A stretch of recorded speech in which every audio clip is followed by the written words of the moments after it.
Welcome to the Museum of Abernethy. I'm Angus McIntyre.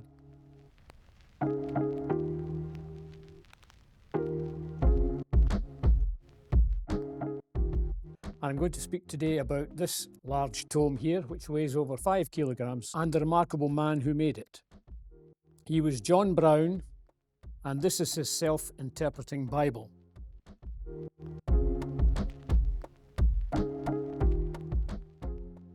John was born into poverty in 1722, just outside Abernethy here in Perthshire.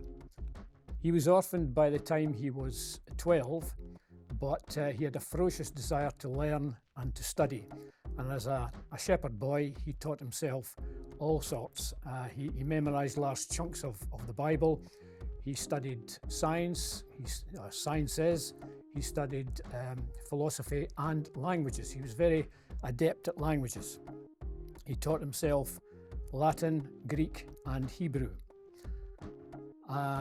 So much so that a bit later on, when he applied to divinity school because he wanted to become a minister, he was turned down on the basis that no one could believe he had not been taught by the devil. This was not long after the witch trials in the 17th century, so it would still be fresh in people's minds. So he eventually, after 5 years, he was accepted into divinity school, and he went on to spend 36 years of his ministry in Haddington, which is why he became known as John Brown of Haddington. And that's him during that period. Quite a reasonable looking character, you might think. And he was, from all accounts. He later became a professor of divinity, responsible for young and aspiring ministers. Not bad for someone who had apparently been taught by the devil. Now, this book here was popular and influential for well over 100 years and was sent and taken to all parts of the English-speaking world. And basically, it is the King James Version of the Bible, which you see on the left-hand side and the right-hand side, and in the middle are John's annotations and cross-references. And given the fact that all pages are the same, there must be thousands and thousands of these annotations. I'll show you another one which happens to have an illustration, an occasional illustration as well.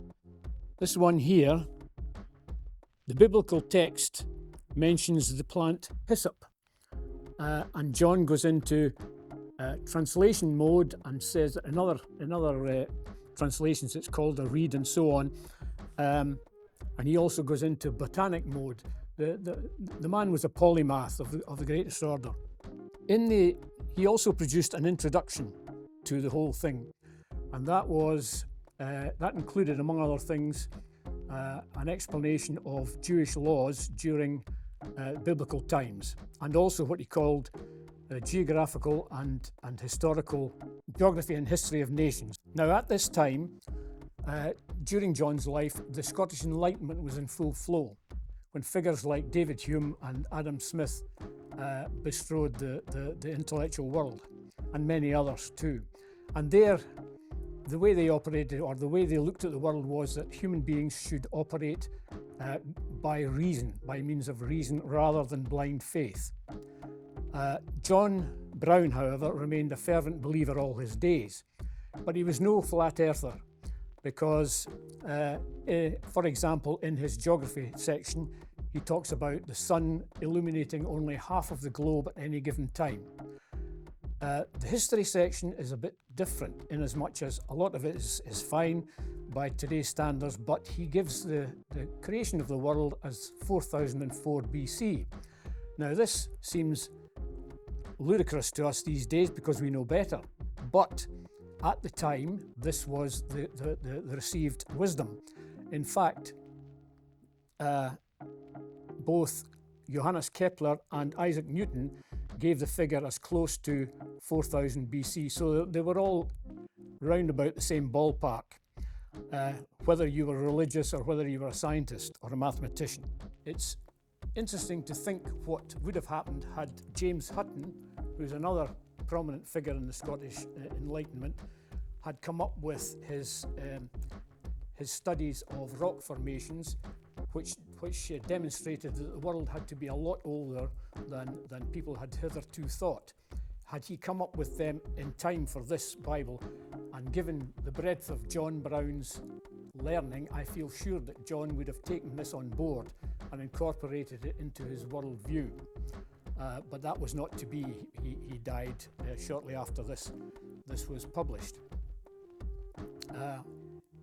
But whatever he'd taken on board, it would not have affected his religious faith, I feel sure. So that's it, the John Brown Bible, self-interpreted.